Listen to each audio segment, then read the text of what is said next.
Wow. What a start. Shit. My apologies for anyone who's offended for that and the subsequent shit that's going to follow that also. So I said I'd record when I got to my destination, and apparently that was a lie. I did not. I recorded now instead when I'm coming home the following day. It's been good, actually. There's no issues charging when I got to the station. It was fine. I did charge in the services for £6, which got me to about 97%, and then I got to my destination at like 40% or whatever, 50%. But yeah, I had loads left. I charged in for free because it was free, so I'm charged up. Now coming home on that free charge the following day. I have been on an adventure today. By the way, you notice how quiet the car is? That noise of the truck next to me. I can't hear my own car engine at all. I can just hear like a bit of wind flow and traffic around me. It's mental. Anyway, you get used to it. Yeah, so yeah, it's like, what time is it now? Like 4:45 in the evening, and I'm coming home in quite slow traffic because there's roadworks, and that's what happens when you come home at this time of the evening. But I've been to Manchester today, and I've been to what's called a breakout room, and it was so good. Like, I can't talk about how cool it was. I mean, I can't describe how cool it was because it was too cool to describe. It was so much fun. There was two of us there, me and a friend, and we were in a room. And I'm going to describe it loosely, but I'm not going to give away too much because I don't want to spoil it for anybody who may end up going. Because it's the kind of thing, if you know how to do it, it's not fun. Like, if someone's done it before, it's not fun. It's just, that wouldn't work. The fun comes from discovering it and working it yourself. I was going to say I love puzzles. I don't love puzzles. Puzzles stress me out. But I like completing puzzles. And these puzzles were super, super fun. So basically the concept is you get locked in a room, just one room, and you've got to get out of that room. The door is locked behind you, and to get out you have to type in a code on the door. I mean, this one was a code, some of them might be a key. I don't know, I've only ever done one. This one was a code.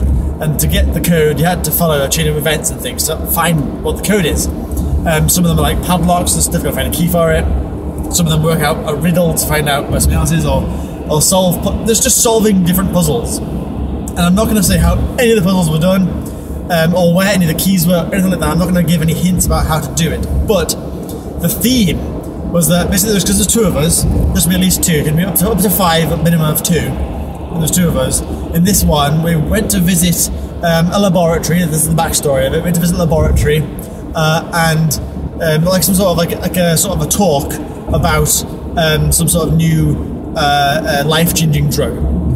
And we go to this talk, this convention thing, and we wander off for whatever reason, and end up stumbling into the facility where they're producing this drug. And I, being me, stupid old Jeebus, wandered into a lab, like testing chamber, and got locked in it. And my friend had to get me out, and then get ourselves out of the room. That was the story behind it. So I was locked away in a little cubicle by myself with like some clues and sort of like potions and spells and ointments and sort of chemicals just to look at, which may or may not have been clues to help her get me out of the room. It was so good. Like, it was really, really cool. Like, it was stressful to start with because we were locked in this room, like separately, so let's try and get me out of the cubicle so that I can then help with the rest of the puzzles.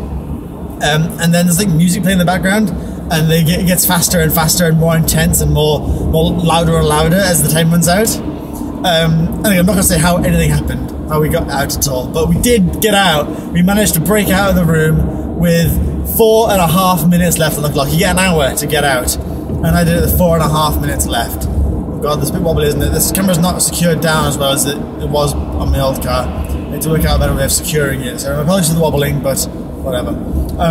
So yeah, that was super good. Really, really fun. Anyways, I'm now heading back home again. I should be home in about an hour or so, but I'm toying with the idea. I'm not sure if I'll charge on the way home or not. Like, I may pull over at services and charge for half hour or so to get my charge back up to full, because I'm heading from this journey. I'm going straight from my home to my dad's house to hang out there for a bit, see how he's getting on, play some video games. Rumour has it he may have a PSVR, but I don't know how true that is. We'll see what the crack is, but I'm excited for it. It'll be fun. Even if he hasn't, we're going to play some Overwatch, probably, maybe a bit of The Witness I picked up recently, and we're trying to work through that together, because like I said, I like puzzles. I hate puzzles. I like completing puzzles, and in order to complete them I need a friend to help me, because I can't do it myself. Oh, more traffic, what the hell. We're just coming out the roadworks, back to the full speed road, and immediately traffic. Oh, never mind. I suppose I'll have to stop recording after that, because we'll get too fast and I'll be too bumpy. If I alter it this way a little bit, is that going to be better? Is that better? Might be a bit sturdier. I'm a bit sort of out of shot, kind of, but it might not wobble as much now, so I guess that'd be fine. So yeah, that's gonna be fun. Yeah, I'm debating whether charging or not on the way home, because I could get home on the charge. Like, there's no doubt I've got enough charge to get home. Particularly if I've got traffic all the way home, I'll use like no power getting home. That's the good thing about electric cars, right? So this chick gonna try and push into me. I'll let the car in front of me go. You're going behind me because I've let this one in. There you go. That's right, love. I say love. It's a bit sort of sexist, but it was a woman in a van. The van sort of went, whoa, that's a massive twat right there. He just tore past all of us and tried to cut to the front, and he succeeded, it looks like.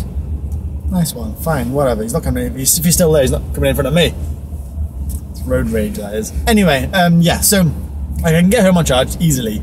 I'll probably get home with like 20 to 30 miles left on my charge too, so I can technically get to work and back from home again too. But the thing is, my charging at home, I haven't got a dedicated charge point.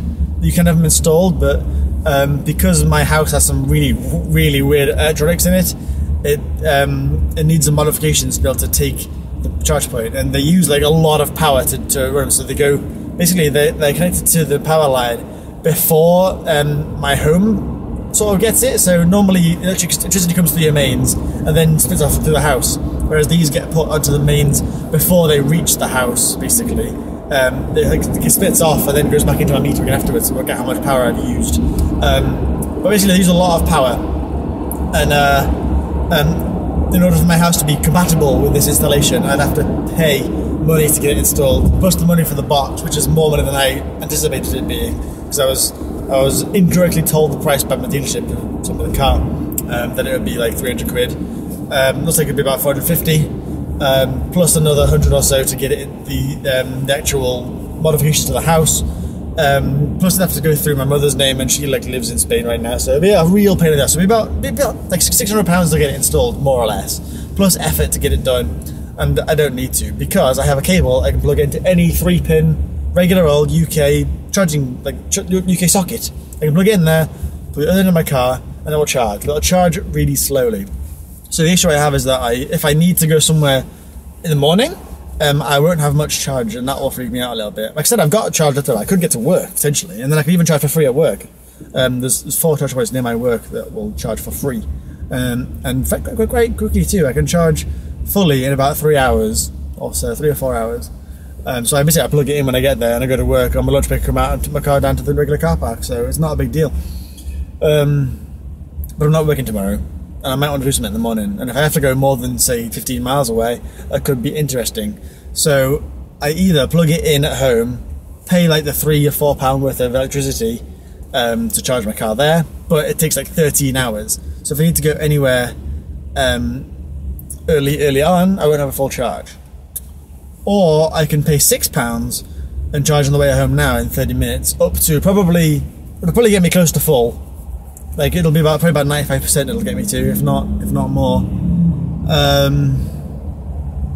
Yeah, probably about 95.